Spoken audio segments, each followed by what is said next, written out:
我穿越后第一件事就是给校花一个大逼嘟，甚至还让她跪下舔我。只因舔了3年的校花刚觉醒 S 级异能就把我给水了，还扬言要找人打残我，却不想我激活了系统，只要不断选择就能获得各种武。给我。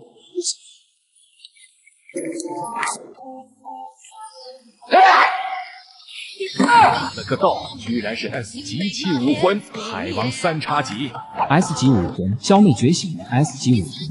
真没想到，居然有 S 级武魂，不愧是小妹女神。这下子他跟正神就是强强联合了。人群中惊呼声不断，震惊不已。好，没想到这一次觉醒仪式能够出现 S 级武魂，要好好努力，争取将来也登上青云荣耀榜。除此外，有了 S 级武魂，我就可以向教育局申请更多的修行资源了。发财了，好多的钱啊！校长，那个啥，你先下去吧。阿锦，我觉醒了 S 级武魂，轮到你了，我相信你也可以的。恭喜你啊！接着他也走上台，所有人都注视，毕竟正经在学校的名气很大，属于学神级别的人，一举一动都引人注目，几乎所有人都认为他可以觉醒高级武魂。正神最差也可以觉醒 A 级武魂吧？该不会又是一个 S 级吧？众人议论纷纷，连校长都期待地看着正经。正经深吸了一口气，将手放在觉醒石上。10几秒过去了，水晶石一点反应都没有，众人脸上不由得流露出古怪的词。不会的，没有反应，这是怎么回事？还能怎么回事？没有反应就是没有武魂了。好家伙，废材开局。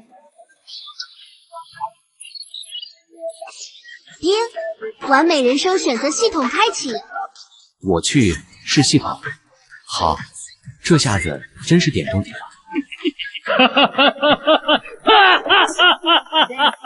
正神，你怎么还笑得出来？正神不会是伤心过度，失心疯了吧？什么正神？现在是武魂都没有，正大废材了。张姐，没有武魂，下去吧。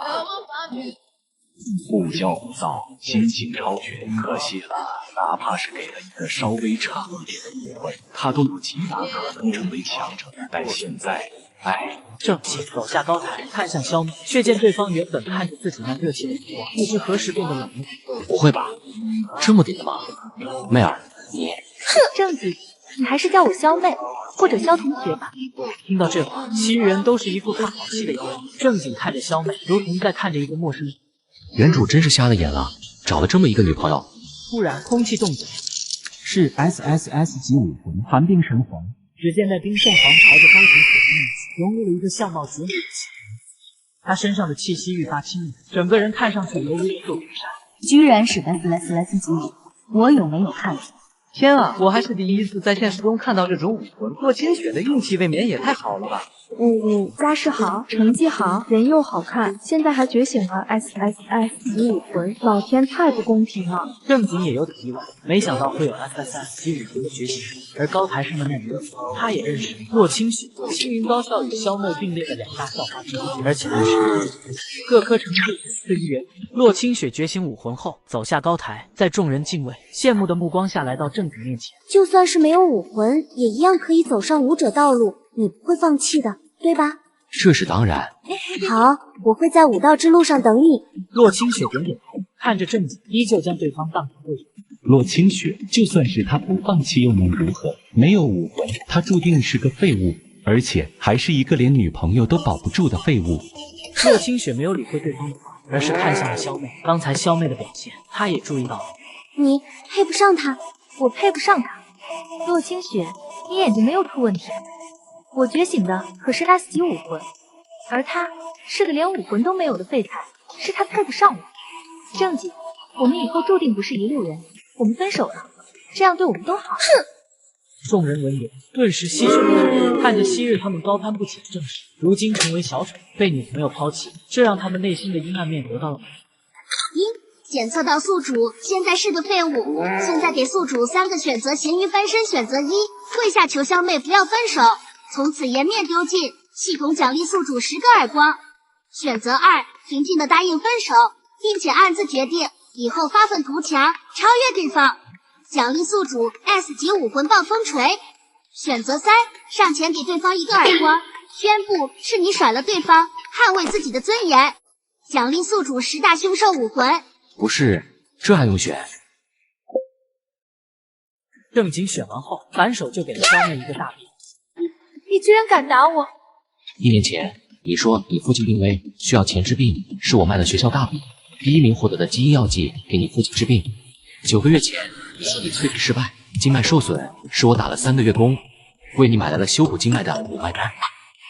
半年前，弟弟在学校跑分时被10几个混混绑在厂房，是我单枪匹马去把他救了回来，因此我还在床上躺了大半个月，可你一次也没来看过我。还有你身上的这一身新衣服，也是用我打工的钱买的。这1年多来，我给你补的课，讲的题，不然你成绩能提升的这么快。现在没让你把这些东西还我，只是打你1巴掌，都算是我大人有大量。正经每说出一件事，他都觉得原主就是个傻叉。这个肖妹明摆着就不是真心爱他，分明就是看中他这个学识之人，在一起能够满足他的虚荣心，还毫无负担的享受他的。真不知道原主是怎么想的。不过现在不一样了，他来了，他才不惯着对方这臭毛病。人长得挺漂亮，就是这人品也太差了一点。是，正神就算是没有觉醒武，要分手也该找一个没人的地方。大庭广众之下，也不考虑一下人家的面子，就是枉费人家对他一片付出。这个肖妹太不是东西了。听着四周众人说的话，他的脸色一阵铁青。正经，我跟你拼了！顿时他身上爆发出湛蓝色的光芒，下一秒，刚刚觉醒的武魂海王3叉戟就被握在手里，手的3叉戟就朝正经挥去。但此时，正经身上陡然爆发出气息，一道这个气息只见正经一道道武魂出入其中，其中包含吞噬万物的速度快的能够超越光速，在黑洞穿梭的时候，浑身流转着紫蓝色不死不灭的幽冥凤，散发出无与伦比的滔天煞气，连空气都在被挤压。而那些刚刚觉醒武魂的学生们看着正经，顿时感觉自己体内的武魂在这一刻正颤抖不已，仿佛在恭喜宿主觉醒10大凶兽武魂，但是由于10大凶兽武魂太过恐怖，为保护宿主每晋级1阶便可掌握一种凶兽武魂之力。现在掌握的凶兽武魂为饕餮，宿主可通过该武魂吞噬各种蕴含灵气的宝物，快速提升自身修为，掌握其他凶兽之力。系统，你给的饕餮武魂确实很强，但是还是太吃操作了。有没有更加简单又强势的武魂推荐一下？有的宿主，有的。这么强势的武魂当然是不止1个的，还有9个，都是当前版本 T0.5 的武魂。不过等宿主等级提升，我再给你推荐哈。撤了。然后武魂化作流光丢入正经，一切都恢复了平静。这是怎么一回事？不是说他没武魂吗？我的天啊！刚才那一下不就是他的武魂吗？难道测试仪器出错了？老大，我们刚刚可是彻底得罪他了，这该咋办？众人议论纷纷，尤其是肖妹更是不敢相信的看着正经。他是因为对方没有武魂才跟对方分手，可现在对方若是觉醒武魂，那自己岂不是成了笑话？正经，麻烦你再测试一次吧。好。正经走到觉醒石面前，他也想看看自己觉醒的凶兽武魂是什么级别。不要觉醒武魂，不要觉醒武魂，就算是觉醒，也不要觉醒太强的武魂啊！只可惜他们的祈祷一点用都没有。就在正经的手放上去的瞬间，整个觉醒石就快速的颤动了起来，一道光芒冲天而起，化为一头无比狰狞的凶兽虚影。这头凶兽目光带着贪婪，似乎要将天地被这武魂注视时，所有人都有种不寒而栗的感觉。我的天，觉醒石都炸开了，这是什么级别的武魂？刚才洛清雪测试的时候都没炸开啊，他也是3S 级别的寒冰神皇，难道正神的武魂比他的还强？如果我没看错，这武魂是传闻中的3S 极兽武魂饕餮。古往今来，能觉醒饕餮武魂的存在屈指可数，真是天佑我青云高校。不可能的，他刚刚都还没有武魂，怎么突然就觉醒了呢？其实像正经这样的例外不是没有，武魂藏得比较深，在觉醒仪式上没有觉醒武魂，事后受到某种刺激下突然就觉醒了。要说刺激，就只有肖妹向正经提分手的事了吧？肖妹更蒙圈了，前男友崛起，居然是因为跟我分手。我就知道你不会就这么堕落下去的。不管是过去还是现在，你果然是我唯一的对手。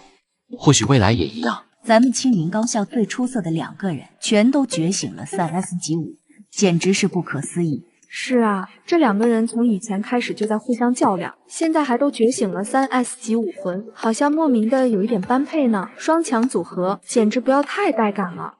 什么萧妹哪里比得上洛神啊？洛神和正神才是最配的。一些学生已经开始磕起 CP， 而萧妹看着正经，悔得肠子都青。若是自己不那绝情，若是自己念着正经以前的好，甚至没有这么快分手，那现在还陪在正经身边享受荣耀的人，依旧是自己啊。阿锦，你原谅我好不好？我们重新开始。阿锦，我知道你在生气，但我也是一时糊涂才做错事的，你就原谅我吧，我以后再也不会离开你了。我说了，让你滚。阿锦，你怎么能这样？你以前是不会这么对我的，就算我错了，可是你难道一点责任都没有吗？要不是你最开始的时候没有觉醒武魂，我又怎么会那么对你呢？你别闹了，咱们以后好好过日子。我再说一遍，你不管。阿锦，我不管怎么样，我不会再离开你了。那你别管我了。大家快来看啊，丹尼死缠烂打，求复合。他这一次，所有人的目光刷刷的落下去。对于今天发生的事，他们都看看到萧妹居然还有脸吵，不由得倒吸了一口冷气。真是个厚颜无耻的渣女！震惊！渣女觉醒 S 级武魂抛弃男友，却没想到男友觉醒3S 武魂，惨遭打脸。看着四周拿起手机，萧妹的脸色变了，恨恨地看了正经一眼，立即遮着脸不受人去。复合，白送给我都不要。小双，哥哥回来了，今天在家干嘛呢？睡觉。就睡觉。不然你还想让我怎么办？瘸着腿，你总不能指望我出去蹦蹦跳跳吧？你还有没有人性？谁让你自己走路玩手机不看车的？活该！再说了，就算腿不能走路，你也可以看书。几个月不去上学，你学业可不能落下。哥，我都这样了，你还要让我学习？明天开始，我会定期抽查你的学业，要是不过关，你就别想吃饭了。你把我勒死好了，等去了下面，我一定找爸妈告状去，说你虐待我。别来这招，没用。哼。对了，今天不是觉醒仪式吗？怎么样了？先不说这个，我还有件事跟你说一下，我今天跟肖妹分手了。你之前不是爱她爱的要死要活的吗？怎么突然分手了？等等，对方什么时候不分手，偏偏在觉醒仪式这一天分手，肯定是觉醒仪式出了问题，而自己哥哥很可能只是觉醒了低级武魂，甚至可能没有武魂。哥，你知道我最佩服的人是谁吗？是谁？幽魂王，咱们大夏10大封王强者之一，也是唯一一个以1级武魂被封王的存在。所以哥哥觉醒低级武魂，甚至没有武魂都不是什么过不了的坎。只要有一颗强者之心，只要你不放弃，咱们一样可以把日子过好。小双，你说的对。不过我还有一件事告诉你，我今天觉醒的是 SSS 级武魂饕餮。哥，别气馁，就算是什么3S 级武魂，哥，你没骗我。我骗你做什么？哥，把我刚才鼓励你的话喊来。不对啊，你若是觉醒了3S 级武魂的话，肖妹为什么要跟你分手？难道是哥你主动跟她分手的？我就说了，这女人要不得，你总算是想通了。咱们是3S 级武魂，要什么女人没有？正经摇摇头，将事情简单说了一遍。郑小双听完后瞪大了嘴。什么？居然还有这么曲折离奇的事？啧啧，我还以为这种打脸的情节只能在小说里看到呢，好可惜我当时没有在现场，不然我肯定把那女人的表情录下来，肯定很精彩。不久后，他就在厨房内做好了饭菜。饭菜不多，很简单，2菜1汤，一道青菜，一盘青椒肉丝，还有一个蛋花汤，足够兄妹2人吃了。郑小双撇了撇嘴，哥，你可是觉醒了3S 级武魂的，这都不庆祝一下，吃顿好的吗？有什么好庆祝的？咱们卡里的余额不多了，得省着点花。自从兄妹2人的父母去世后，正经一个人就承担起这个小家庭的所有开销，衣食住行、吃喝拉撒，还有学费。幸好父母生前买了这套房子，兄妹俩暂时不用为住的地方担心。正经自身学习成绩也好，有奖学金，加上平时抽空出去打打运动，倒也撑得起兄妹两人的日常开销。不过现在不一样了，哥你可是有3S 级武魂，教育局肯定不会放过你这么一个人才的，各种补贴还有奖学金很快就会安排到位，咱们的日子会越来越好的。还有等我明年也参加觉醒仪式，再觉醒一个3S 级武魂，咱们兄妹俩一起登上青云荣耀榜，到时候吃香喝辣的，权力地位还不都是唾手可得。你当3S 级武魂是大白菜吗？你想要就能有的吗？哥，你都能觉醒，为什么我就不能呢？而且我最近总是在做一个梦，梦里我可是绝世女帝，名声响彻整个宇宙呢，说不定我可是什么女帝转世。女帝转世？我看你是小说看多了吧？哼！吃完饭后，正经回到自己房间，韩熙坐在床上，开始慢慢感应体内的。真的烦。他深吸了一口气，不去理会那种叫声，继续感受自己的武魂。心念一动，他将武魂的威压引开，整个小区瑟瑟发抖，楼上的狗也不叫了。哎，也不知道可不可以变小一点。武魂似乎感应到他的想法，慢慢变小了一些。不一会儿，塞满整个房间的饕餮武魂变成巴掌大小，贪婪的眼神盯着正经，似乎是想要吃的。正经突然想到关于这饕餮武魂的介绍，可吞噬万物，吸收各种蕴含灵气的东西。哎，可是我现在家里一穷二白的，只好先委屈一下你了。饕餮武魂只是10大凶兽武魂中的一个而已，等我修为逐渐提升，其他武魂也可以一一掌握。饕餮武魂都是 SSS 级别的，其他武魂最差的也应该是这种级别。10大凶兽武魂一出，谁与争锋？本礼帝在此，谁敢造次？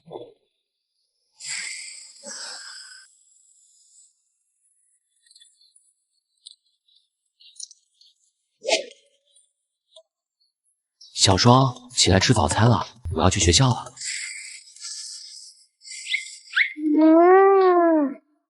哎，看来昨晚又奖励自己了。Ladies and gentlemen, welcome to Jared 9 with Breaks Down the Air 2015.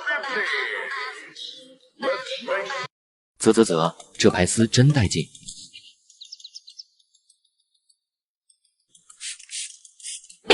我靠，公车之狼！丁，面临公交车上的色狼，宿主有以下几种选择：一，视而不见，奖励100块；二，过去取代女生，奖励1000块；三，见义勇为，奖励1万块，外加1瓶治疗药水。这次的任务奖励不错，不过有点不正经哈系统。然后正经取出手机，悄悄将那青年的行为拍了下来，直接走到那女子旁边。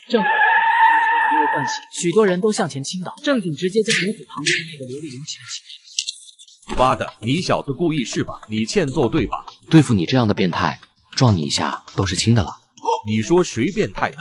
你就是变态，你刚才一直在摸我。此言一出，众人鄙夷的看着那青年，那青年被看得满脸通红。没有证据，你不要瞎说。车里人这么多，你怎么能说是我？我刚才录下来了，我现在可以随时报警把你抓起来。把手机拿来！青年朝着正经冲了上去，但却被正经直接抓住手，然后反手将对方压在地上，对方根本动弹不得。这小伙子好大的力气啊，不会是武者吧？武者，我错了，我再也不敢。正经微微一笑，脑海中多出一个类似游戏物品般的东西，只要他心念一动，就可以从里面取东西，倒也方便。多谢真神。你也是3中的？是啊，真神，我可以跟你合个照吗？正经迟疑了一下，然后点点头。合完照，跟姑娘随意聊了几句，很快就到了3中，跟姑娘分开，而对方拿出手机发了一个朋友圈。美好的一天从一真神开始。众神羡慕，是哪辆公交车？1分钟时间，我要全部信息，我再也不开保时捷来上学了，我也要坐公交。我明明觉醒了10大凶兽，但是我跟校花榜15万却打不过他，甚至还被他壁咚在地下。小样，播一个。紧接上集，正经来到特别班，这个班只有他跟洛清雪2个人。走进班级，他看到洛清雪正在看书，似乎察觉到正经的目光，洛清雪也随之抬眸看了他一眼，然后缓缓伸出自己的手。正经，咱们来掰手腕吧。这是什么展开？丁，面对洛清雪的掰手腕请求，有以下选择：一，拒绝，并且说出你没发烧吧，奖励宿主1000块；二，答应，对对方说出自不量力，就你这小胳膊小腿的，也想跟我比力气，奖励1万块。自不量力，就你这小胳膊小腿的，又想跟我比力气？当他说完这句话后，1万块已放在他背包，他心里有些激动，一早上就赚了2万块，这以后还打什么工？做选择题得了。下一秒，正经的手被直接按倒在桌子上，整个过程1秒钟都不到。发生什么事了？你好弱呀！我刚才没准备好，再来。这一次他有所准备，没有那么快就被按倒，但也只是坚持了不到3秒钟就败了。这洛清雪看着柔柔弱弱的，力气怎么这么大？你觉醒武魂后应该有所感觉，自己的力量提升了不少吧？我的武魂觉醒后，今天一早上就发现自己的力气大了许多，看起来我增长的力气比你多，你可知道为什么？武魂分为好几种类型，战斗、防御、辅助。一般来说，偏战斗类型的武魂觉醒后，对身体素质提升的幅度更大。我的武魂则是偏向辅助性的，虽然对身体素质也有提升效果，但没有你这么明显。饕餮可吞噬万物，但这个吞噬更多的是体现在修行效率方面。我早就知道了。你既然知道，那还来问我做什么？考你而已。要考也是我考你，万年老2个同学。土气啊！翱翔大人，自己现在的身体素质比对方强，应该打得过吧？想到这，洛清雪跃跃欲试，正经感受到一丝寒意，吞咽了一下口水，起身后退2步。你可不要乱来啊！小心我喊人了。你喊吧，喊破喉咙也不会。我是不是来的不是时候？不，你来的正是时候。这位姐姐，我在学校好像没有见过你，不知道你来这做什么。姐姐，我叫穆晴空，是教育局派我来的。从今天开始，我就是你们的老师。穆晴空，居然是穆晴空，青云市教育局内最年轻的金牌教师，青云市少有的 S 级武魂拥有者之一。原来姐姐这么厉害啊！一口一个姐姐叫着，以前怎么没发现？你嘴巴还挺甜的。说的你好像尝过一样。我看你是找死。怎么了，2位同学？打闹时间结束，接下来该说正事了。你们都是3S 级武魂的拥有者，教育局对你们很重视，所以派我来指导你们。今天我打算教你们武道的第一课就是冥想吐纳，这是晋级武者的关键。冥想感受天地灵气，吐纳则是将灵气吸入体内炼化，化作武者灵力。说着，穆晴空从随身的包包拿出一张羊皮卷，他将羊皮卷打开，上面赫然画着一尊古老的石月。这是武道冥想图，是帮助武者冥想、反物灵气的宝物。越高级的冥想图，越容易帮助武者进入冥想状态。而这是青云市教育局内最宝贵的武道冥想图之一，名为《月下剑仙图》，其中蕴含着的武者气域，只有亲自看到这张冥想图才能感受到。给你们半个钟的时间，将这张图记下，然后开始冥想，感受灵气。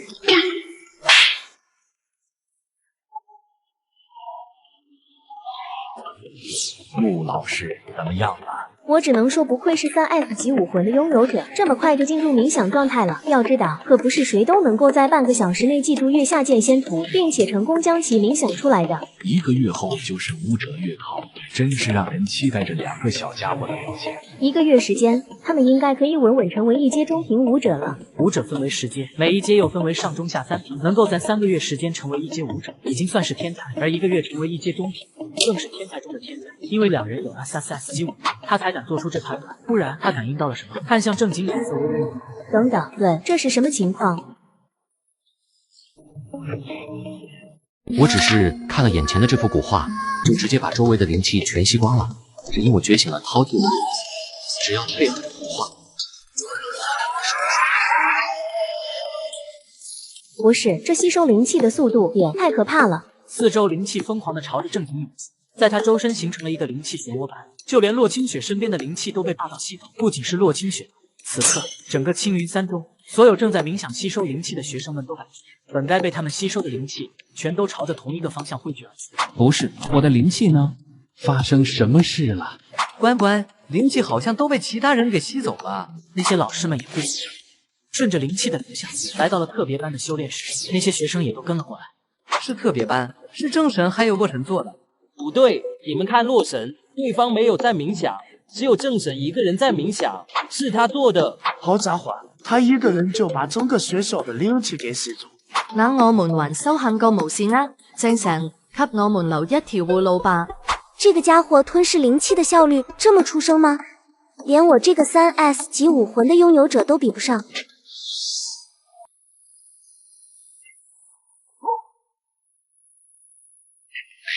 怎么大家都聚在一起？发生什么事情了吗？张杰，你以后不能待在学校了。校长，你要开除我？不，我怎么舍得开除你呢？随后将事情说了一遍，正经这才恍然大悟。合着是自己吞噬灵气的效率实在是太过恐怖，将其他人的灵气都吞噬掉了，才不让自己待在学校。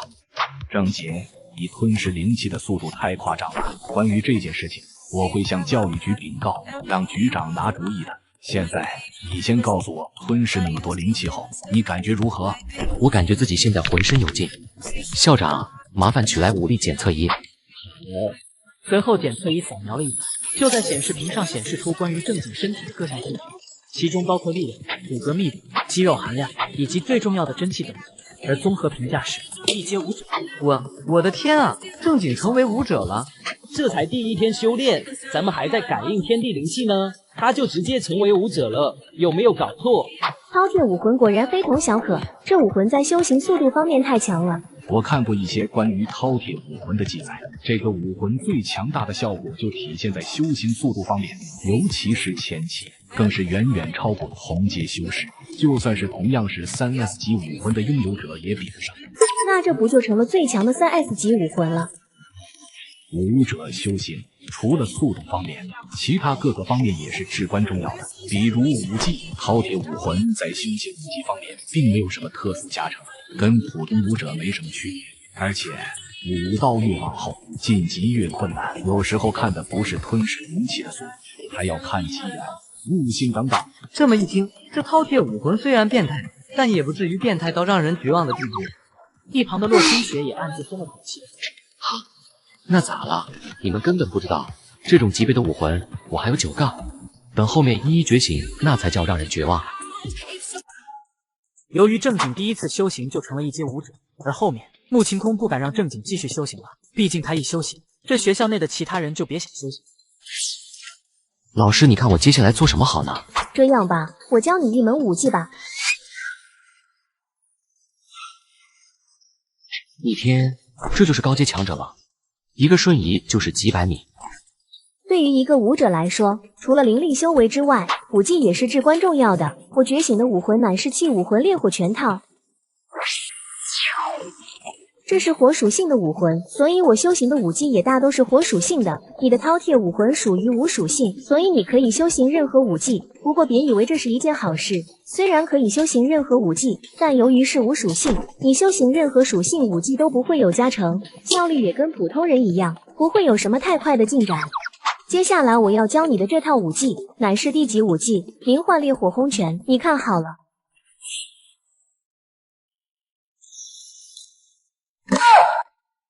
知道我这一拳用了几分力？不知道，1分力就这么恐怖？这要是出10分，不得把这整个校道炸掉。我要是出100分力，可以把学校炸没。666，满分是100%的。好好加油，总有一天你也会达到我这个高度的。男人只是往前多走了一步，就被各方顶级势力围起，是一个觉醒，而这些势力都是来求他进入己方。可男人接下来的操作却出乎意料。不好意思，你们。郑同学你好，我是3生集团的董事长，我们想跟你谈一谈你今后的学业问题。只要你愿意，我3生集团愿意资助你完成学业，在这过程中的所有花销支出都由我们赞助。你只需要在完成学业后加入我3生集团，并至少为我们工作3年时间。郑同学，我们是天神基因工程的，只要你加入我们，你以后的基因药水都由我们包揽。什么基因药水，哪有我们老君药业的丹药好？郑同学，我们愿意为你提供今后修炼的各种丹药。我天雷武馆可以为你提供各种武道秘籍。SSS 级武魂的牌面就是大啊，这随便一个企业都是我们青云市赫赫有名的存在啊，居然全都来招揽正神了。郑同学，我自我介绍一下，我乃是紫霄武馆的人，特来邀请你加入我们。我去，居然是青云市排名第1的武馆。我听说武馆馆主更是大夏罕见的7阶封侯强者之一，被誉为紫霄侯，是跺一跺脚都可以让整个青云市颤抖的存在。加入他的武馆只能4个字来形容，那就是平步青云。连紫霄侯都派人来招揽许神了，谁敢跟他争人呢？就是我要是能加入紫霄武馆就好了。据说要加入紫霄武馆，考核极其严格，其中有一条就是在25岁之前成为3阶武者。正神现在还不是3阶武者吧？你这不是废话吗？正神才刚开始修行，怎么可能那么快成为3阶武者？不过他可是 SSS 级武魂，25岁之前成为3阶武者，跟玩一样。我们武馆主说了，只要你加入我们武馆，他可以收你为亲传弟子。我的天，被一个封侯强者收为亲传弟子，这今后在青云市，正经就算是横着走也没有任何问题了。正经准备答应，突然他面前出现了新的选项。面对紫霄武馆的拉拢，你有以下几种选择：第一，答应加入紫霄武馆，从今往后与紫霄武馆深度绑定，奖励100万元；第二，拒绝紫霄武馆，用自己的力量走出一条属于自己的武道之路，奖励提前觉醒10大凶兽武魂之一。抱歉，我暂时没有加入势力的打算，只想先好好完成学业，让你们白跑一趟。这小伙子的脑子不会是进水了吧？他不会以为自己觉醒了 SSS 武魂就可以为所欲为，无视一切了。就是啊，没有资源，没有明使之眼，就算是再厉害的武魂，也无法完全发挥出来的。许同学，你再考虑一下。抱歉，我赶着回去。随后正经分出人群，座上不远处的中间，少年、一大群豪车，还有头顶上的盘旋的直升机，在许秋眼里都不如那辆回家的公交卡。所有人面面相觑，有些不知所措，谁也没有想到会是这么一个结果。笑死我了！不行，我明天得去紫霄武馆看看那家伙的脸色有多难看。回到房间，正经盘膝坐在床上，迫不及待的想要召唤全新的武。瞬间，一头通体蓝白的白虎出现在他的面前。这白虎体态雍容华贵，浑身蓝白，华贵的同时，身上还散发着一股无与伦比的凶煞之气。这个就是白虎吗？看着还挺凶猛的，也不知道有啥作用。主人，眼前的白虎明明是男人的武魂，可他却开口说话了。主人，我去，你特么成精啊！主人，俺是你的武魂，那你咋能说话呢？主人，俺前世是白虎，这做后面却被人陷害陨落。为了保命，我趁在灵魂消散前封印了一丝灵魂，而现在被你唤醒了。你的意思是你前世是个强者，但是被人陷害后保住了一丝灵魂，然后现在变成了我的武魂。666，演都不演了。主人，既然你把俺唤醒了，常言道，大恩不言谢，以后俺会让你站在武道巅峰的。行吧，你先说一下你的武魂效果吧。主人，俺掌控杀法之力，可以让你并且我是个体更可能。别的强攻型武魂不都可以召唤吗？不，主人，俺是有意识的，不需要你消耗灵力操控。我去，那不就是2打1了？这么爽？主人，俺的能力还远不止，我还能和你融合，爆发出我的最强威力，俗称人武合一。不过由于我现在的灵魂十分虚弱，这个融合技俺现在一天最多只能用1次，等日后俺的灵魂恢复了，一天多次不是问题。哎，我有一计，还是算了，不便多说。第4回戦戦闘開始。开局我直接就是上路一头火，替不替？不替再接火，还不替？来，3、2片替！我去，没走掉，只能等技能了。看我雷电一烧，我也 buff 该接了。反应天降，不好意思了，姜还是老的，一击爆不效，没实力，直接来吧。戦いは双方にしといたん。我去，哥你吓死我了！郑小双，你不会打了一天游戏吧？怎么可能？我作业都写完了。不错，你居然变得这么自觉了。那肯定啊，我哥可是3S 级武魂哎，我当然要努力一点，不然以后跟不上你步伐怎么办？对了，这是给你的，吃完饭喝了它。这是什么？治疗药水。是谁啊？应该是我点的外卖，我点了一只瑶姬。什么瑶姬？哥，你不会是去抢银行了吧？哥，咱们去自首吧，你有3S 级武魂，他们会从轻发落的。想啥呢？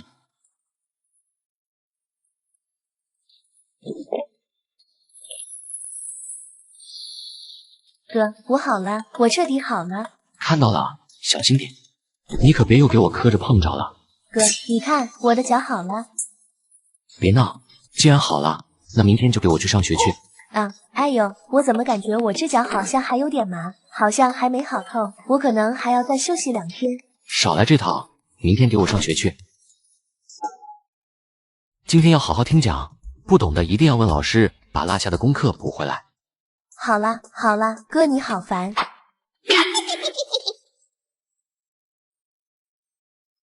女孩上学遭坏学生围堵，强迫她写作业。我的妹妹挺过来，却也被他们强迫。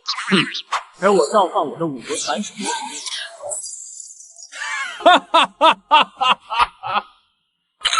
面对眼前的校园霸凌，宿主有以下选择：一、视而不见，无奖励；二、代替妹妹写作业，有什么都冲我来；三、为自己妹妹撑腰，奖励5级顿悟卡1张。哎，小鬼，你是正神，我管你是谁。今天天王老死来了，他们2个都得给我留下来写作业。你哥，我们错了。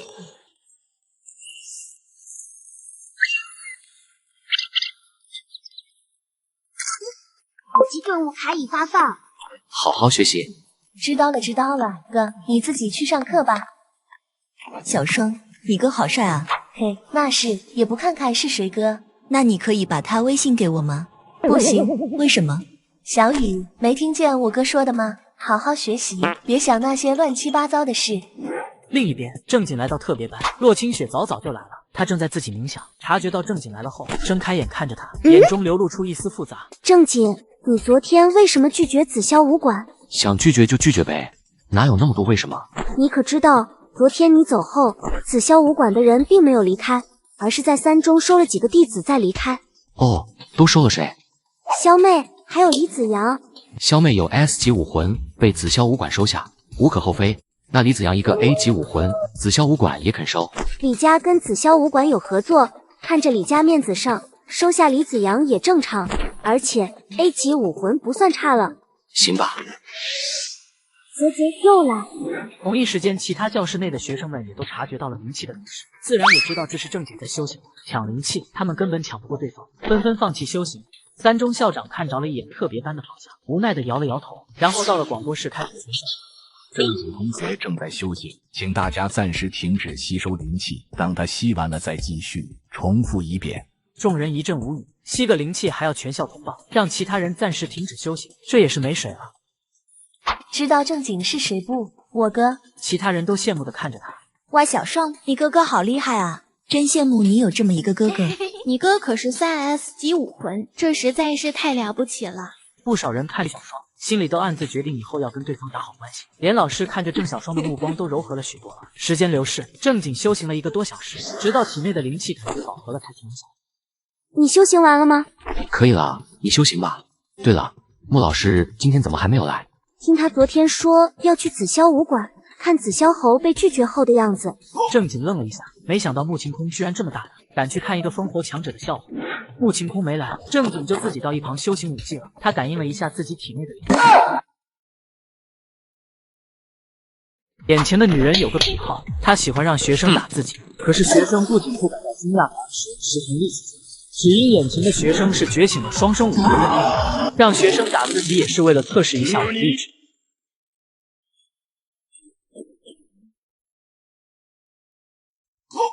哎，还是一阶下品，不过也正常，总不可能修行2天，境界就往上涨，那可就太变态了。算了，还是修行武技吧。对了，我不是有张5级顿悟卡吗？黑手。系统，这卡片怎么使用？捏碎就可以。正经直接将卡片捏碎，下一秒，卡片化作星点步入口袋。接着他再次演练烈火轰拳，这一次他明显感觉到了不同。烈火轰拳的精妙之处被他快速打出，到中锋，最后一口气顶。光在拳头上轰在地面上，爆出一道道烈焰，直接在地上轰出一个坑洞。不远处，经过3中校长当即倒吸了一口冷气。这家伙的武技怎么可能有这威力？这一拳的威力已经很接近一阶上品了。可是明明昨天才刚刚成为一阶下品武者啊！不对，是武技圆满。他的武技我教的。此时，穆晴空缓缓走上来，看着正经的目光透出些许复杂。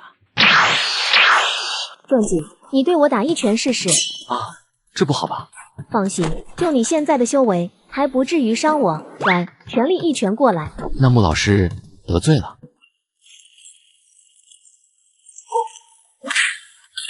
你这小家伙往哪打呢？不过的确是武技圆满的威力。烈火轰拳虽然是地级武技，但你一天就将其练到圆满，你是怎么做到的？我就是练着练着，然后就突然会了。我明白了，你应该是顿悟了。顿悟？哦，对对，就是顿悟了。我刚刚确实是用了顿悟卡，没毛病。据说有些人在修行武技的时候，可以一招顿悟，武技熟练度一日千里。只不过这种机会非常的难得，就算是我，也只是顿悟过一次而已。你第一次修行武技就能进入顿悟状态，这运气没谁了。另外，还有一件事要通知你。由于你饕餮武魂的特殊性，教育局特地给你准备了一件武道灵器，这是武道灵器劳灵项链，其中储存了大量的灵气。你以后修行可以直接吸收这劳灵项链内的灵气，而且这项链内的灵气在消耗的同时可以自己补充。这灵气在你晋级3阶之前应该够用了。穆晴空将项链递给正经，而一旁的三中校长有些羡慕，就算是他，也没能配备这样的辅助灵气。我不会让教育局失望的。很好，那我们就开始今天的课程吧。今天学什么？实战。说完是全场正经国手直接来了一下。实战是武者最重要的一门课程，只有在实战过程中，武者才能够将自身所学发挥出来。没有经过实战的武者，修为再高也是废物。这特么就是你打我的原因？不是老师，你疯了还来？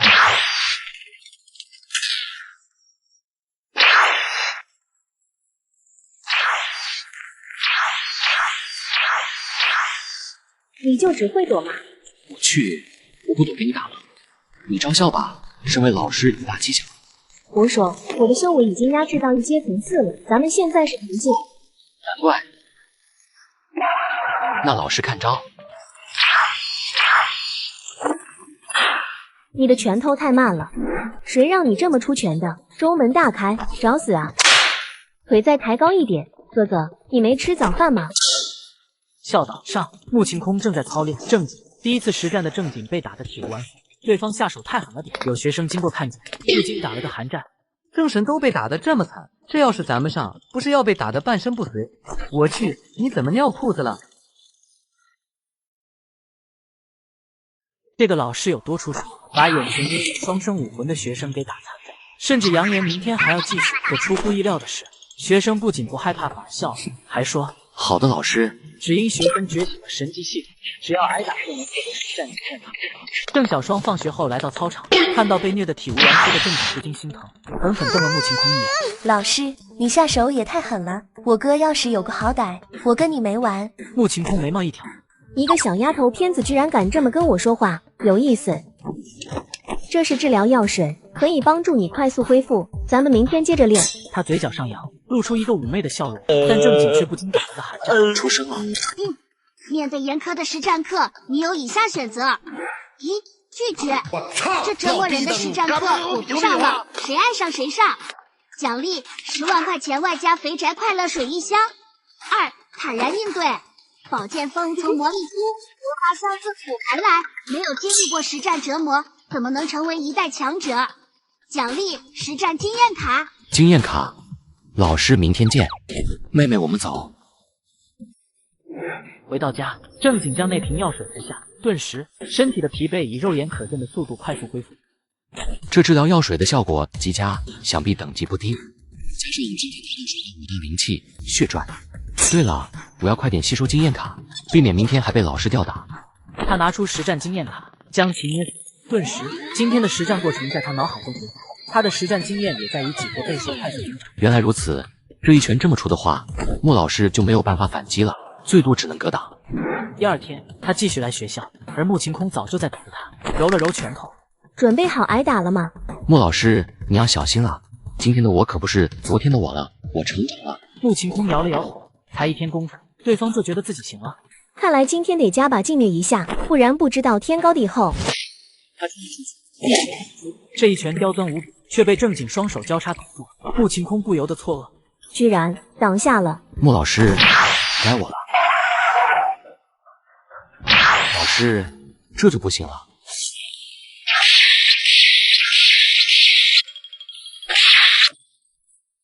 这家伙的实战经验怎么提升的这么快？见鬼了吗？穆晴空心头震惊，对方一天把烈火轰拳修行到圆满，而现在又是一天，实战经验就提升了好几个档次。这已经不能用天才来相称，这简直就是妖孽，绝对的妖孽。穆晴空虽然心中震惊，但同样也无比欣喜。要过了几年，大夏就能多出一个封王强者，甚至是9阶皇者。很好，居然逼得要用2阶的境界来防你。接下来，让我看看你在我2阶的修为面前坚持多久。而在旁边，若晴空跟穆晴空打得有来有回的正经，眼中透露着不甘。没想到他进步得如此之快，我若是按部就班的修行，只怕还是会跟以前一样被他甩在后面啊。随后他拿起手机拨打了一个电话。小姐，有什么吩咐吗？听说老君药业最新研制的造元丹准备上市，你去帮我订购一批，越多越好。小姐，那最新的造元丹一颗至少100万呢。钱不是问题，我骆家不缺这几个字。是。正经，我不会一直是万年老二，让你见识一下金钱的力量。时间流逝，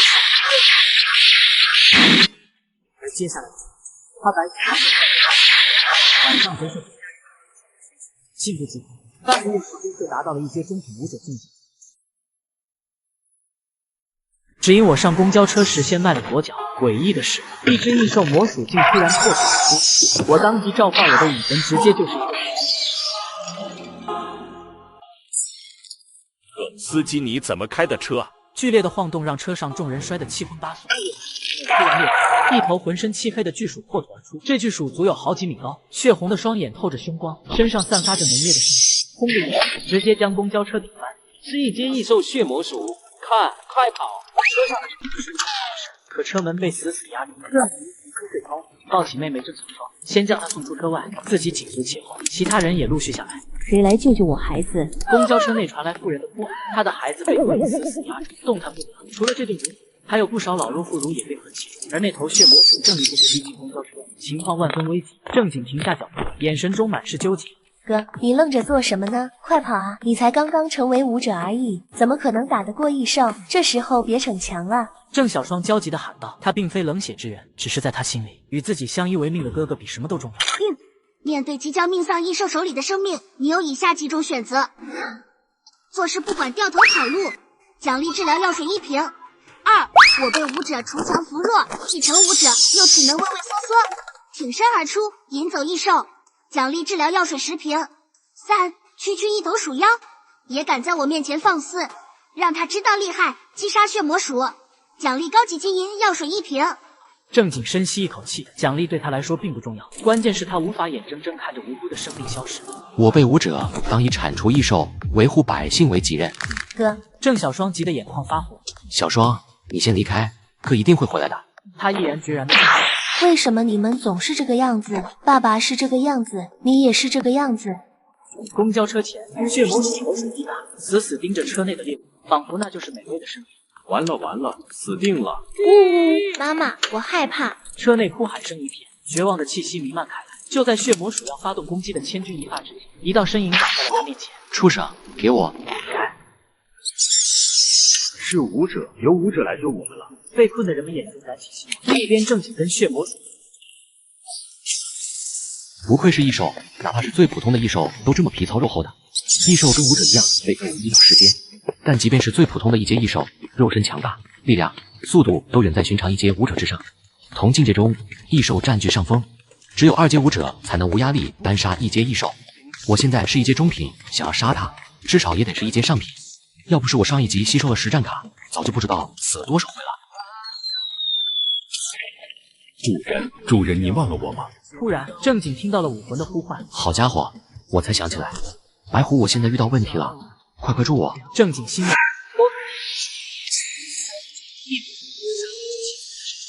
血魔鼠竟畜生！哥，小双，哥刚刚那一拳帅吗？小伙子，你哪里受伤了？突然，他意识到不对劲，这不是人血，是异兽的血，你杀了异兽。对，正经平静的回答。你是哪个狩猎队？我不是狩猎队的，我是学生。学生，现在的学生都这么厉害的吗？能单独击杀异兽了？大姐姐，既然你们狩猎队来了，我就先走了。真是奇怪的小家伙，不过没关系，咱们还会再见面的。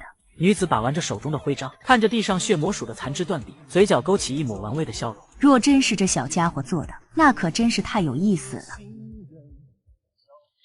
哥哥抢夺妹妹喝药水，当天夜里就直接做了一个梦，梦里他直接变成女帝，纵横宇宙。可突然，他被其他几个与自己一样是地级的恐怖存在，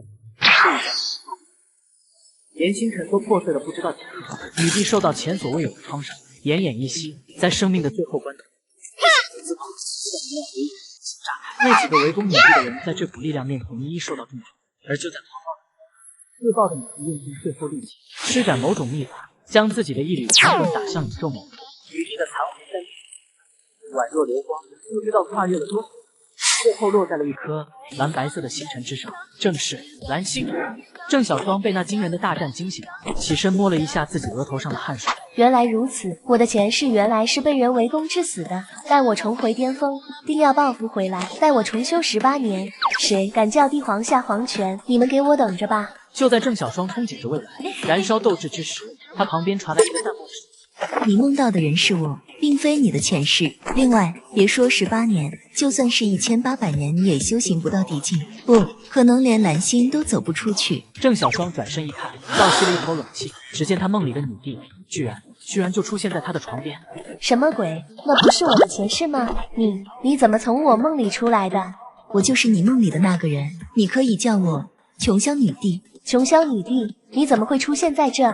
正如你梦见的一样，我被人围攻，自爆后使用秘法保住这一道残魂，落在这蓝星之上，与刚出生的你结合在一起。你这段时间之所以会梦见我的生平，就是因为我正在苏醒，而你晚上喝的基因药水，成为我觉醒的最后一点能量，我这才可以出现在你面前。你不会夺舍我吧？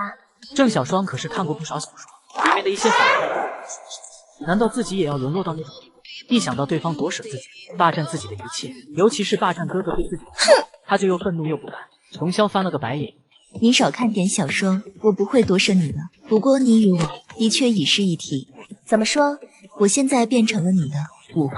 郑小双愣了一下，他听说过器武魂、兽武魂、植武魂，但还是第一次听说人武魂，而且对方还曾是主宰无数星系的。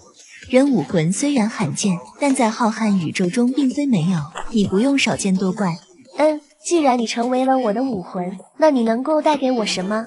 他是一个现实的人，既然自己有一个女帝武魂，那对方就相当于是自己的外挂，当然要好好使用了。琼霄看着郑小双微微一笑，虽然你这人中二且没有自知之明，好高骛远，但接受能力还可以。我既然成了你的武魂，我自然会帮你登上武道巅峰了。毕竟武魂与主人乃是一体，只要你成长，我才能成长。本来没有我，以你的资质想成帝，基本不可能。但现在有我帮助，就有了一线机会，至少将来走出蓝星不在话下。郑小双闻言，好奇问道：“走出蓝星需要什么样的修为？”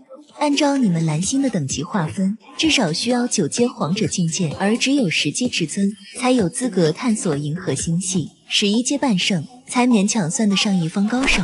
但要真正在银河星系立足称霸，至少需要12阶圣境。琼霄娓娓道来，郑小双听得脑袋都大了。在学校学习到的知识，10阶至尊就是蓝星历史上最强的存在。没想到居然还有11阶、12阶，而且看样子还有更高的境界，至少肯定还有一个地阶。郑小双有些兴奋。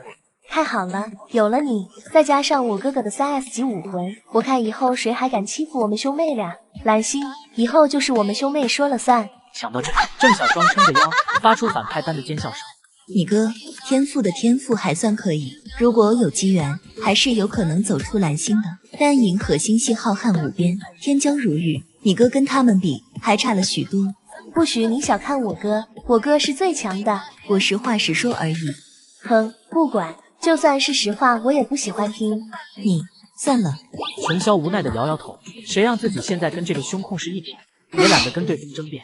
我现在传你一篇冥想图，你以后就用它冥想，我保证不出3月，你将完全超越你哥。琼霄说道，他要用实际行动来证明。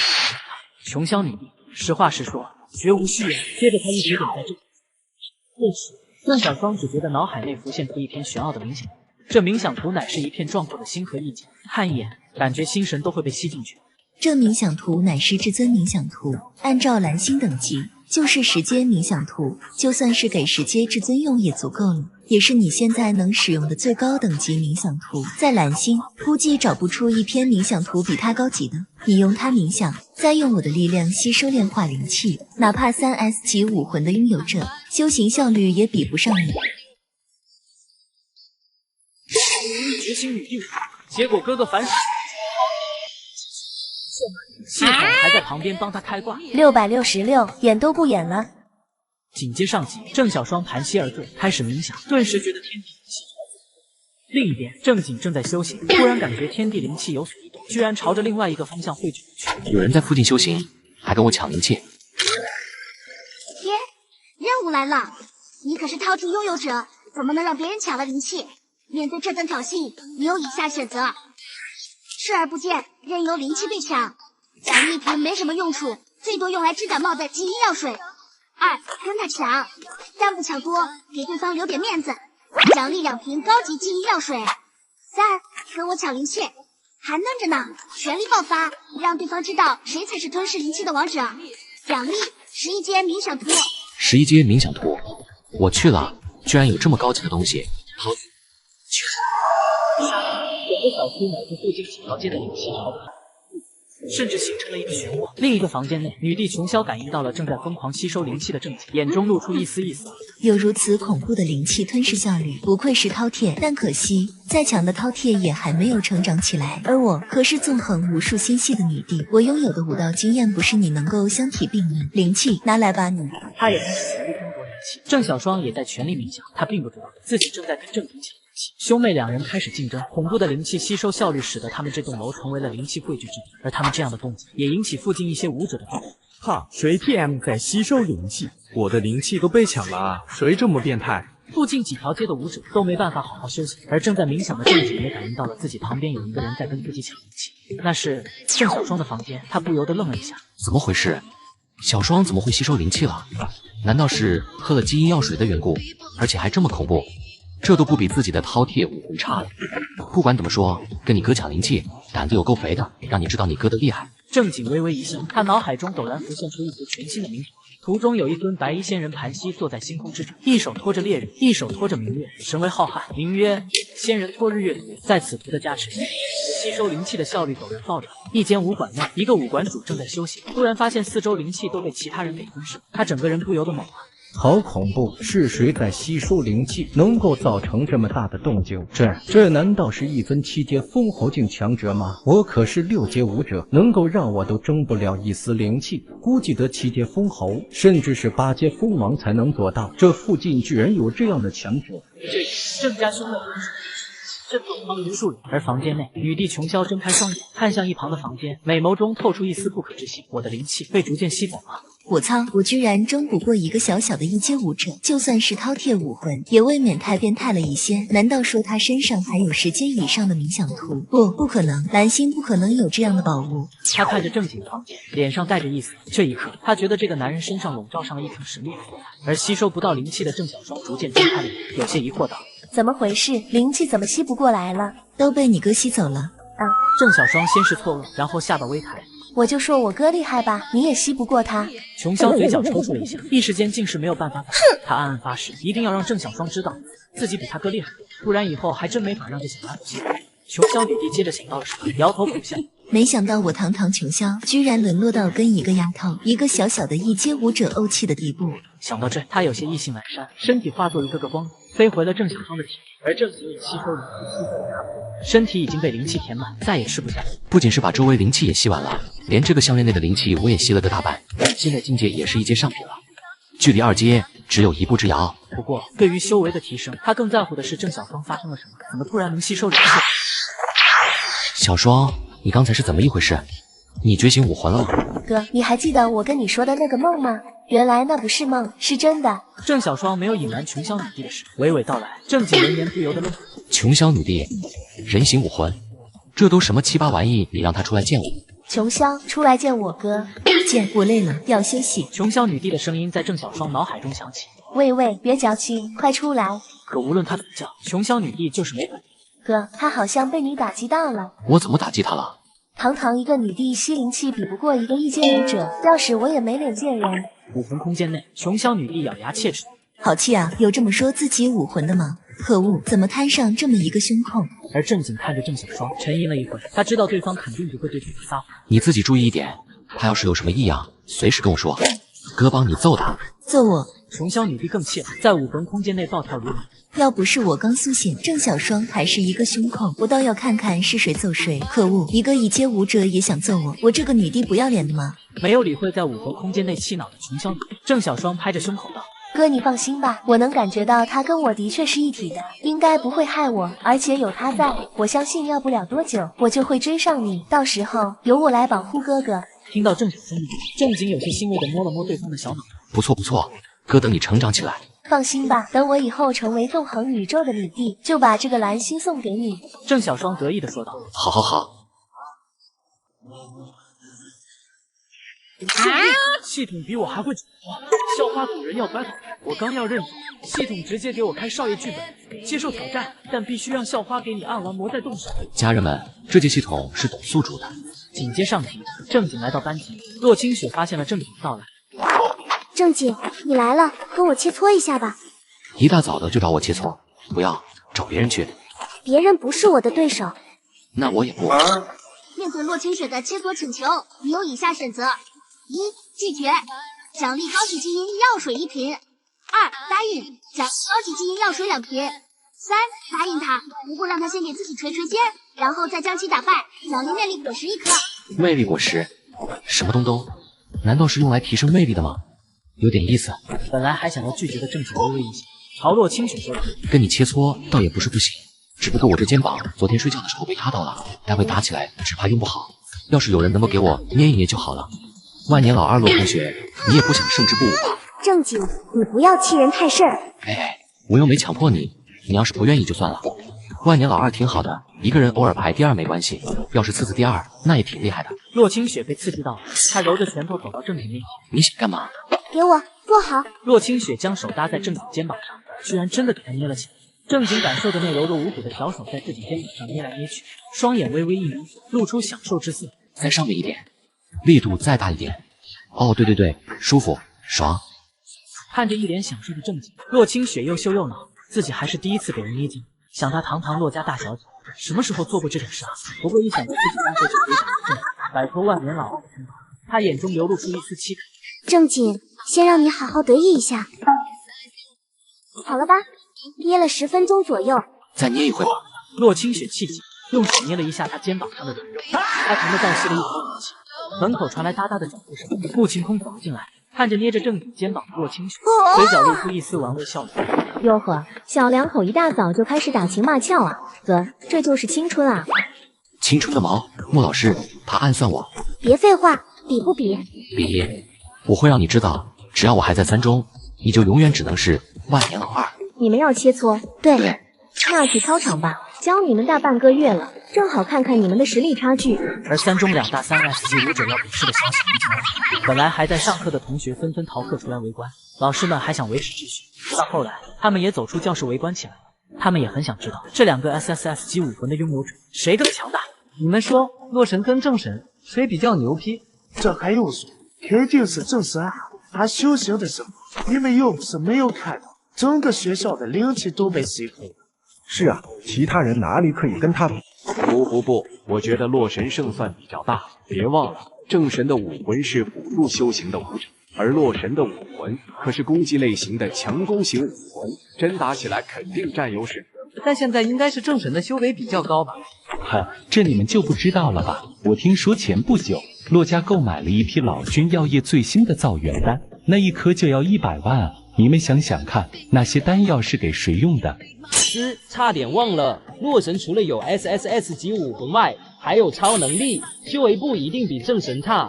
我操！所以综合来看，洛神赢面比较大。众人议论纷纷，而郑小双也听到了四周同学的话，有些不爽，居然觉得他哥会输，他当即大喊一声：“哥，加油！”郑景听到声音，看了一眼郑小双，比了一个 OK 的手势，一副信心满满的样子。而洛清雪也不再客气，灵力爆发，寒气倾泻而出。不远处的穆晴空见状，眼中露出一丝异色。这种气息是一阶上品，进步好大。洛家这次真是下血本了吗？穆晴空啧啧称奇，再看向郑景，只觉得对方胜算渺茫，但依旧是一副从容的样子。难道有什么底牌？比天才毕业，超名校，身为子民接受。这是阿吉冰属性武技寒冰螺旋掌，难怪精灵敢挑战我，还有这修为，这武技，超能力就是好。完了，郑景输定了。这级武技一阶上品修为，我都不知道洛神要怎么输。不过话说回来，郑景只是输在家世上。郑景，我承认你的天赋很强，以前在学校成绩也一直在我之上，但那都是过去的事了。从今往后，我才是三中第一人。你的烈火风拳不过是地级武技，怎么可能跟我的寒冰螺旋掌相提并论？是吗？说完，他身上变化，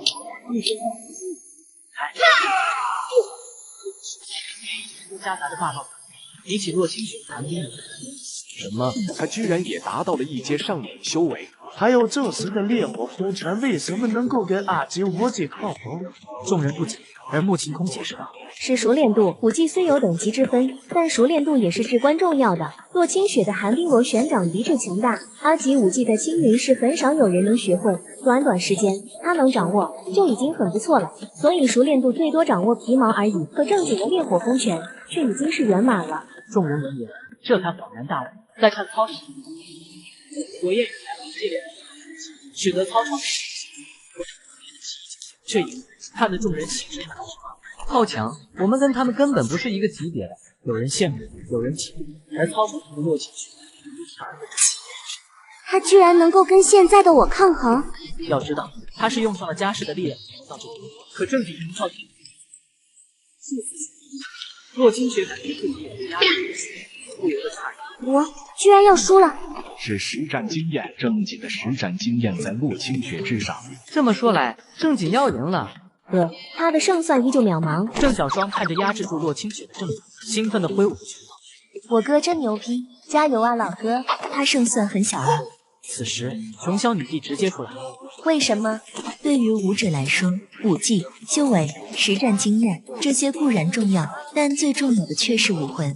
我哥也是3S 级武魂啊。不错，你哥的确也是3S 级武魂，但他的武魂是偏向辅助类型的，在实战方面作用不大。而那小女娃的武魂却是冰属性的强攻类武魂，一旦她使用武魂，你哥就要败了。熊小女帝淡淡说道，而郑小双还是有些不服气。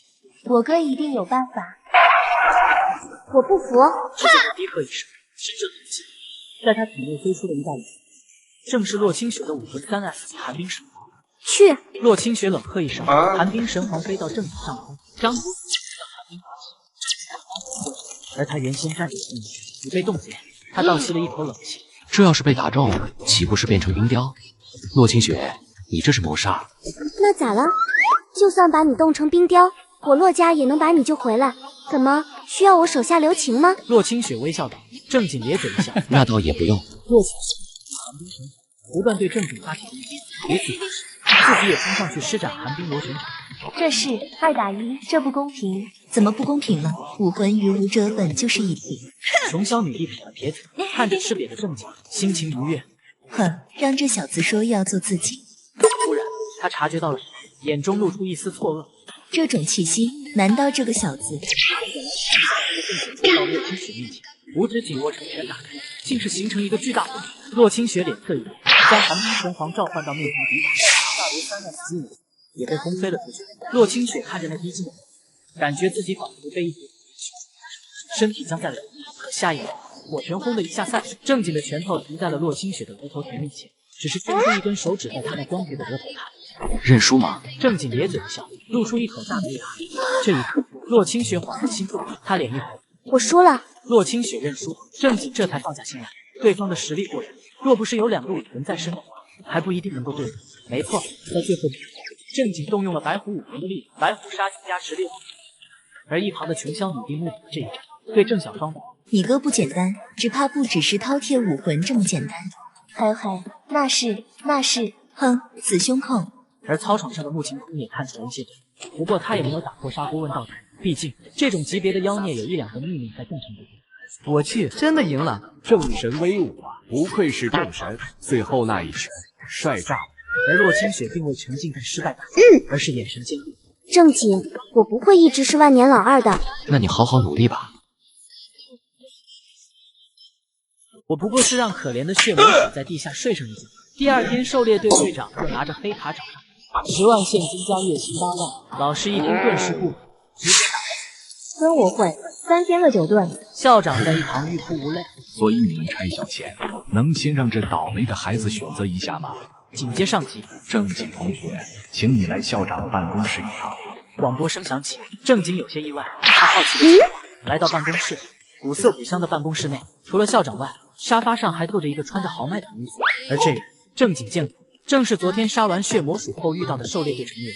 哈喽，小同学，咱们又见面了。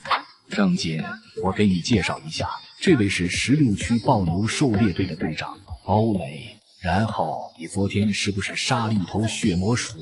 对，这就没错了。欧磊队长是来给你发奖励的，还有奖励。正经眼前一亮，欧磊拿出一面锦旗，上面写着“见义勇为，少年英雄”8个大字。喂，这面锦旗拿着。就这。正经愣了一下，这面锦旗有什么用？能当饭吃啊？当然不止，还有10万块现金。这就对了。谢谢欧队长。小家伙，有没有兴趣来我狩猎队上班？欧磊忽然抛出了橄榄枝，一旁的3中校长眉头一皱。欧队长，正经现在还在学习，让他去狩猎队会不会太早了？狩猎队负责狩猎异兽，危险重重的。正经这样的天才还在起步阶段，有什么好歹的话，那可是整个大家的损失。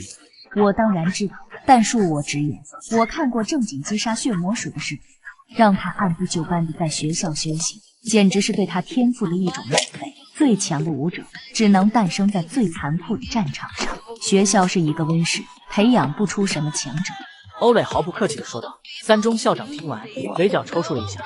欧磊，别忘了你也是从3中出去的，有你这么诋毁自己母校的吗？哈哈，实话实说，我只是觉得以正经的天赋，不应该在学校继续浪费时间。3天后，我们暴牛狩猎队会有一场面试，你要是有兴趣的话，可以来参加。那这个福利怎么样？每月8万元，包吃包住，双休日、节假日还有红包，每年至少3次出去旅游的机会。最关键的是，我暴牛狩猎队内还有好几个大姐姐。欧磊拿出手机打开相册，向正经展示成员，其中有一个穿着黑丝、欧派满满的女子，让正经忍不住眼前一亮。滚滚滚！你来这招人来了是吧？3中校长气得咬牙切齿，立即赶人，但欧磊还是不死心。此时，穆晴天走进了办公室，看到欧磊，2话不说就召唤出猎物，直接一拳打出。这里可是6楼啊，不会摔死了吧？我好，穆晴天，原来你在分路，别来无恙。欧磊想抢我学生，问过我了吗？对，正经是你学生，那我还真是要定了。你拿半桶水浇他，还不得浪费他的天赋？说谁半桶水呢？穆晴空额头上青筋暴起，召唤武魂，朝着欧磊打过去。轰的一声，只见欧磊召唤出一根狼牙抵挡了过去，2大武魂正面碰撞，轰然中地面震动，整个地面都几乎裂开。校长，他们认识吗？他们2个是同一期的学生，以第1、第2名毕业于武道大学。听说他们在学校的时候一直都是竞争关系。校长擦着汗说道：“眼看2个月就没机会。”哎，都住手！你们这是要把我3中给拆了？2米这才收手。欧磊朝着正经笑道：“正经，好好考虑一下，你真正的舞台属于战场。”他转身离开，留给众人一个飒爽背影。正经若有所思。面对欧磊的招揽，你有以下几种选择：1. 拒绝，奖励金药水2瓶；2. 前去参加面试，但不通过就是碗，奖励金药水10瓶； 3. 前去参加面试并且通过，加入狩猎队，奖励 A 级武器雷王枪。 A 级武器雷王枪，郑景眼前一亮 ，A 级武器的威力，他已经从洛清雪手里见识过，关键是对方还只是掌握了皮毛而已。不过郑景没有立即做出自己的选择，而是在思索。一旁的穆青空看出他的纠结，说道：“你是不是被欧蕾那家伙说动了，想去狩猎队？有在考虑，老师你能给我一些意见吗？”虽然欧蕾那家伙粗鲁暴力，但实力的确是没得说。你若是去他那里，的确可以学到不少东西，而且以你现在的实力，已经有80%把握可以通过考核。继续待在3中的确学不到什么东西，并且欧蕾知道你是3S 级武魂，也会对你多加关照的。出乎意料，穆晴空居然不反对郑景去狩猎队，而郑景听到他的话，心中也已经有了决定。那我要去狩猎队。你有这个决心就行。不过再过一段时间就是武道新人大比了，这一次的大比跟以前有些不一样，不是各个高中自己举行，而是青云市13所高中联合举办，所有觉醒武魂的高3学子同台竞技，大比第1名可以获得1组高级基因药水。1组高级基因药水，也就是说有12瓶。郑景不由得惊讶，要知道1瓶药水价值千万，这武道新人大比的奖品居然丰厚到这种程度。以你如今的实力，很有希望夺魁，到时候记得回来参加决赛。决赛？对，你的实力可以不用去跟其他普通学生打了，我可以向上面提出申请，让你直接保送8强。还有这种操作？不过我很喜欢。以我吞了克魅力果实，第2天公交车大妈见了我，沉寂了几10年的心忽然泛起涟漪，校花更是3秒钟转头，只为偷偷看我的绝世容颜，往事见证过看脸能考上大学。紧接上题，郑景晚上回到家，吃完晚饭，回到心念一动，一颗魅力果实，这果实紫彤彤的，散发着异光，他直接放进嘴里咀嚼了2下，酸酸甜甜的，有点像番茄。接着他看向镜子里的自己，也不知是不是错觉，他感觉自己看上去更帅气一点了，但除此外没什么太大变化。这果实怎么好像没反应？小爷不一直都这么帅吗？然后郑景休息，就直接趴下睡觉。第2天，他打着哈欠起床不走，郑小双也起来了，看着端着碗的郑景，他忽然愣了一下，揉了揉眼睛。他看着郑景，对方穿着围裙，整个人像是打了一层绿地，显得柔和俊逸，有种魅力四射的感觉。哥，你最近用什么护肤产品了？感觉你皮肤变好了，人也变帅了。我从不用那些东西。以前兄妹俩为了生活省吃俭用的，哪有闲钱去买这些？哥，难道修行还可以让人变帅吗？穷小女帝在武魂空间内看着郑景，眼中也露出一丝异色。这小子看上去的确挺帅，而且身上还有种独特的魅力，难道这就是家庭处男？吃完早饭，郑小双去坐公交，而郑景一上公交，车上不少女性全都眼前一亮，郑经微坐了起来，有女生还大胆地拍了拍自己身边空位。帅哥，我就有空位，坐着呗。郑景走过去，让郑小双坐下，自己则继续站着。此时，一个白发苍苍的老人主动起身让他，本来想跟郑景坐一块的女生有些失望。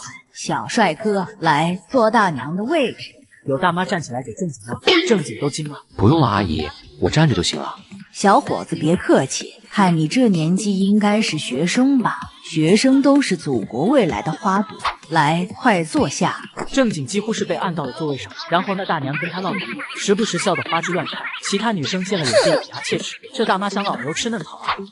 好气啊！我也好想跟帅哥聊天。下车后，郑景如往常一样和郑小双到学校，而这一路上，不少学妹看着他双眼冒星星。是郑神，他好帅，我怎么感觉郑神比以前更帅了？不会是我的错觉吧？曼波，好羡慕郑小双啊，跟这么一个帅哥住在一块，每天赏心悦目的，至少多活10年。而到了班级上课，也不知道是不是自己想多，郑景总觉得洛清雪上课时有些心不在焉的，总是偷偷看自己。你又看我？郑景跟洛清雪对视了一下，对方脸一红，转过脑袋。你为什么老是偷看我？胡说，我哪里偷看你？你都偷看我10几次了。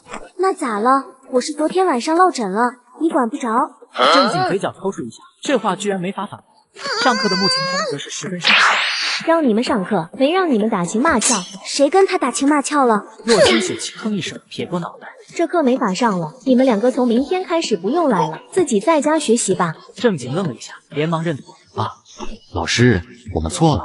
但穆晴空摇摇头，这不是你们的问题，也不对，这就是你们的问题。说实话，你们的进步超出我的想象。其他高三学子需要1年才能学完的东西，你们用了不到1个月已经完全掌握了。我已经没什么可以教你们的了，修为提升、实战经验，还有武技。这些则是要靠你们自己去摸索。听完穆晴空的话，正经若有所思，正经起身朝着穆晴空鞠躬起。我明白了，穆老师，多谢你这段时间的关照。洛清雪也让行了一礼。你们2个天赋不错，但是要记得，武魂天赋并不代表一切。在大夏 S 级、双 S 级武魂虽然少见，但不是没有。你们的武魂天赋或许比他们强，可战斗不单单靠武魂、武技、实战经验、修为、属性、灵气、地形、天神、战略、心性，决定一场战斗的因素太多了。正经2人闻言郑重点头，我们明白了。作为你们最后一节课，我打算跟你们来一场实战，你们2个一起对付我。来到修炼室，他朝2人勾了勾手指，2人也不废话。2人与穆晴空的差距实在是太大，对方甚至都没有召唤出武魂，就把他们打得鼻青脸肿。看着躺在地上的正经2人，穆晴空哈哈一笑，说：“谁叫你们2个老在我面前打情骂俏？”正经无力道：“我没有。”我也一样，你们2个就嘴硬吧。算了，你们小两口，我也懒得多说什么。再见了。穆晴空笑了笑，然后转身潇洒离开，只给2人留下一个强大的背影。也不知道还能不能再见到老师。只要我们一直在武道上勇猛精进，总有一天会站在老师那样的高度上，自然可以再见到他。在人均老腊肉的暴牛狩猎团面试现场，突然窜进来个毛都没长齐的小屁孩。正当所有人赌他3秒被轰出门时，这小面试官眼睛都瞪成大饭碗。3S 级武魂，这小子怕不是从开挂片场跑错棚了。而刚刚还在疯狂赌奶的观众，感觉被打脸到变形。你好，我要报名暴牛狩猎团。你们看，这小子这么年轻就想打异兽了。这小子毛长齐了吗？见到异兽不会吓得尿裤子吧？是啊，搞不懂现在的小孩在想些什么。不好好读书，跑到这里来凑什么热闹？众人看着正经，疯狂嘲讽。小朋友你好，你确定是要参加暴牛狩猎团吗？是的。众人一听，笑得更欢乐。憋笑挑战嘛，有点意思。我承认我输了。这是你的面试号码，请等待。渐渐，众人散去，不再去理会他。第66号。正经看了一眼自己的号码牌，到自己了。他起身走进面试的房间，其他人见状议论起来。他进去了，你们说他多久会被赶出来？最多5分钟，能超过3分钟算我输。行，那我们来打赌，输了10颗气血丹。来，房间内负责面试的乃是一个戴着眼镜的清秀男人。他抬头看了一眼正经，愣了一下。这么年轻，先展示一下你的武魂吧。好。正经武魂出现的瞬间，房间内的一台灯青年震惊地看着正经。3S 级武魂，对，你通过了。青年吞咽了一下口水。这么快，不用问别的了吗？不用，你通过面试了，你先外面等着。至于录不录取，我会让人通知你的。那我先出去了。正经起身走出房间，而外面众人看到他出来后，不禁错愕：这么快，这1分钟都不到吧？真被赶出来了。我就说，这么一个毛头小子，怎么可能通过暴牛狩猎团的面试？人家估计看他太小不要。正经依旧没有理会众人，走到角落等通知。而那青年也走出了房间，看了一眼正经后，对众人说道：面试暂停，请诸位先等一回。说完他转身离开，留下众人面面相觑。怎么突然暂停了？这是什么情况？众人古怪地看了一眼正经。不会跟这小子有关吧？小子，你知道为什么暂停面试了吗？不知道。那你刚才进去，面试官都问了你什么？让我展示一下武魂，然后就让我出来等通知。就这？对。你是什么武魂？3S 级。正经平静地说道。众人先是一愣，然后哄堂大笑。小家伙，你真会开玩笑。哈哈，小兄弟，你真是太有趣了，说谎也要说各项样点。3S 级武魂，你知道有多么少见吗？大夏千年以来出现的和 S 级武魂不超过10个。太逗了。没有人相信正经说的，都当他是在开玩笑。正经也知道这些人不会同情，没有继续解释。另一边，眼镜青年跑到一个办公室内，对着躺在沙发上摸鱼的欧磊大声喊：队长，出大事了！出什么事了？慌慌张张的，异兽打过来了。不是，有3S 级武魂来参加面试了。3S 级，他是不是叫正经？欧磊眼前一亮，你怎么知道？